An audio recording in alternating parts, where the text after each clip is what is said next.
Now let us write down the ratio. I have first two alphabets as AB upon DB is equal to BC, next two alphabets upon AB. And yes, my work is done. Cross multiplying AB square is equal to BD into BC, and this proves my first part. Let us take up the second part. We have to prove AC square is equal to BC into DC. Now let's decide the triangles again. AC and BC combining is giving me triangle ACB. I am not bothering about the order. And triangle AC and DC gives me triangle ACD. So in triangle ACB and ACD means adjacent triangles. This is what we have proved in question number 2. Now in these two I have angle 1 is equal to angle 2, 90 degree each, and in triangle ACB angle 3 is equal to angle D, that is angle 4 of triangle ACD. Let me repeat this for you. See, may I say that angle 3 plus 5 is equal to 90 degrees, right? And also angle 4 plus 5 is equal to 90 degrees because angle 2 is 90. So if I equate these two, 3 plus 5 is equal to 4 plus 5, and I get angle 3 is equal to angle 4. So again by double A rule, triangles are similar. Now I have to write the proper order. What's that order? Let us see. Triangle ACB is similar to, write down the three dashes. Now angle A of ACB is equal to angle D of ACD, right? So here I will get D. In place of A I get D. Angle C of ACB is equal to angle C of ADC. So here I will write C only and I am left with A. So DC is the correct order.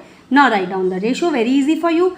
Pick up first two alphabets, that is AC upon DC, and then second two alphabets, that is BC upon AC. And on cross multiplying I get AC square is equal to BC into DC. This is what we have to prove. So this proves the second part.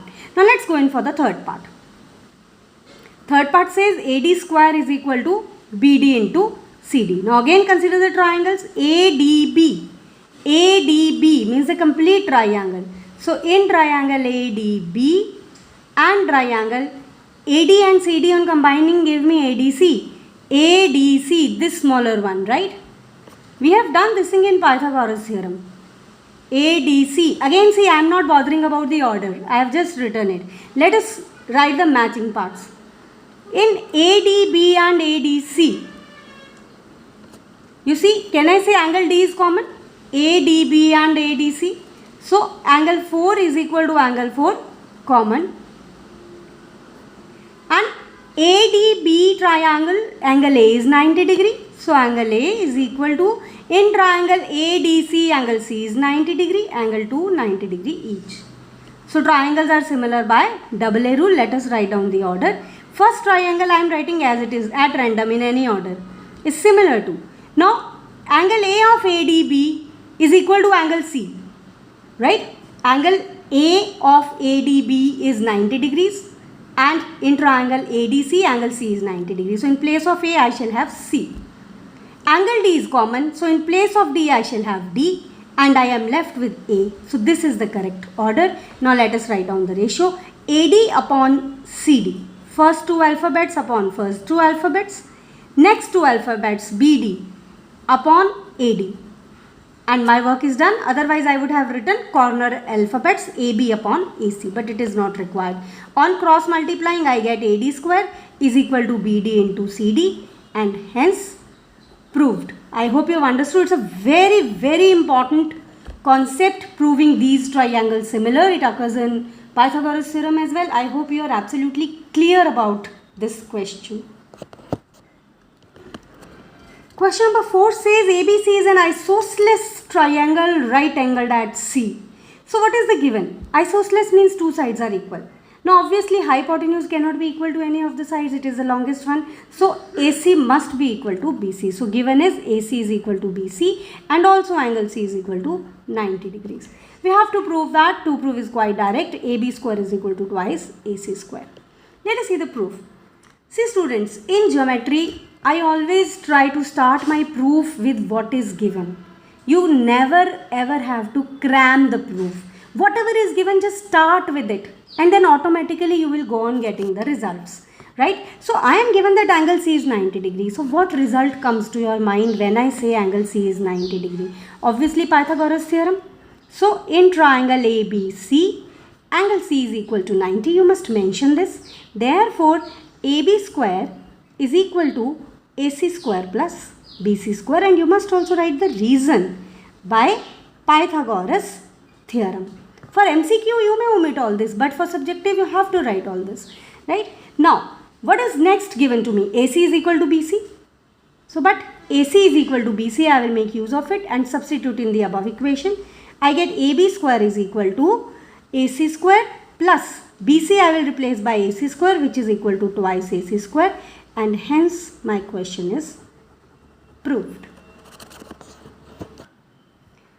Let us see question number 5, which is exactly the converse of question number 4. Using the same figure, it says ABC is an isosceles triangle with AC is equal to BC.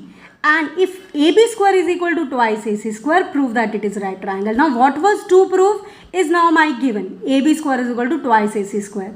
And isosceles is given in both. So we have to prove that any of the angles is 90 degrees. So I will exactly go in the reverse order, and as I said in the previous question, always try to start your proof with what is given.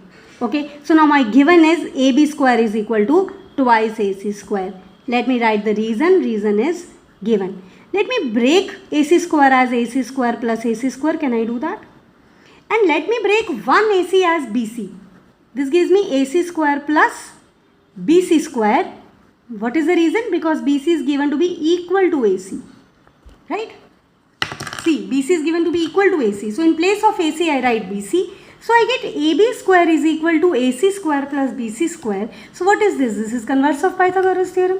So by converse of Pythagoras theorem,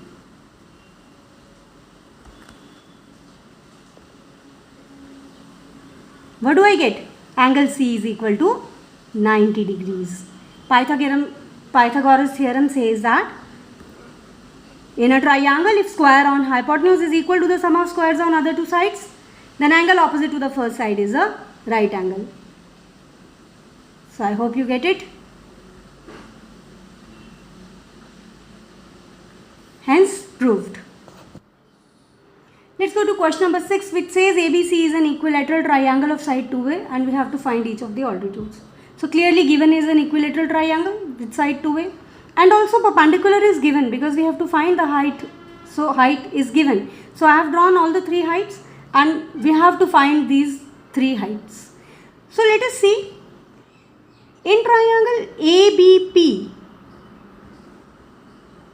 angle P is equal to 90 degrees, right? AB is equal to 2A, then may I say that BP is equal to A? Because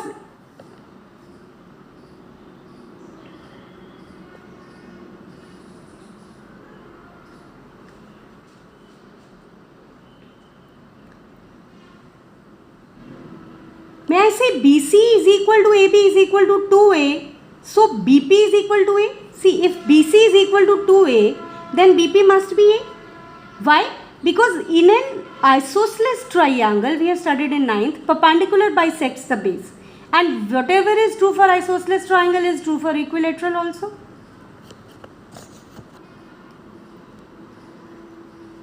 Let us see the solution. In triangle ABP, angle P is 90. And if AC is equal to BC is equal to AB is equal to 2A, if each side is 2A, may I say that BP is A?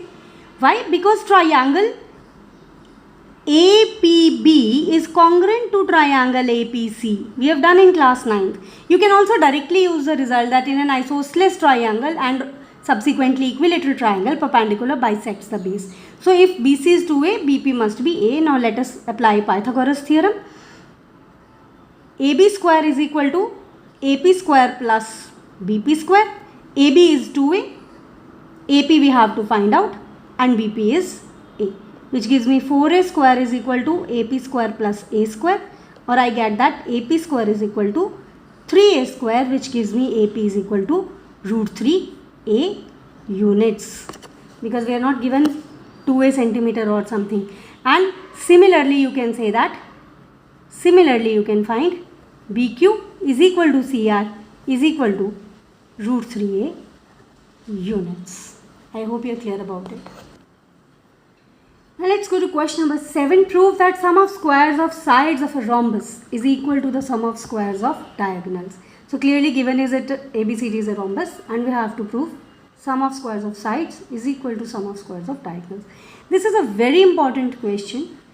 So first step is very obvious. Clearly it shows me I have to apply Pythagoras theorem, and let us start writing Pythagoras theorem in one of the triangles. Say in triangle AOD, I have AD square is equal to AO square plus OD square. Reason is by Pythagoras theorem. Now, next step that might come to your mind is applying Pythagoras theorem in AB square, then BC square, then CD square, and adding all of them. So students, I want that you should pause the video and try it out. But it is not going to work, because it is not going to give you the sum of diagonals. It is going to give you something AO square plus OC square. And mind it that, let me write here separately, AO square plus OC square is not equal to AC square. This is the point which you must notice. See, 2 square plus 3 square is not equal to 5 square. Right? So, this step becomes wrong if you follow that method. So, then what we have to do? What we shall do is write down AO as AC by 2 whole square and write down OD as BD by 2 whole square. It's a very, very important question, very frequently asked in the exams, which gives you AC square by 4 plus BD square by 4. And if I take 4 LCM throughout, whenever you take an LCM throughout, that LCM is finished. You don't have to write it. So I am doing in one step. 4 AD square is equal to AC square plus BD square. So you can see I have reached my right hand side. Left hand side, here I have 4 AD square, and here it is divided into square of 4 sides. So can I write 4 times AD square as AD square plus AD square plus AD square plus AD square? Yes, of course I can write. They are all equal sides of a rhombus. So now I will replace, since all of them are equal, but AB is equal to BC is equal to CD is equal to DA or AD. So I can replace AD as AB square, this AD as BC square, this AD as CD square, and this AD is AD itself is equal to AC square plus BD square. Hence proved. It's a very, very important question, and do try this whenever you get time. I want that. So I hope this video was useful for you in this part. Only up to question number 7. Watch out for question number 8 onwards in the next video. If you have understood, please do not forget to share the video with your friends, and please subscribe if you like the video. Thank you so much.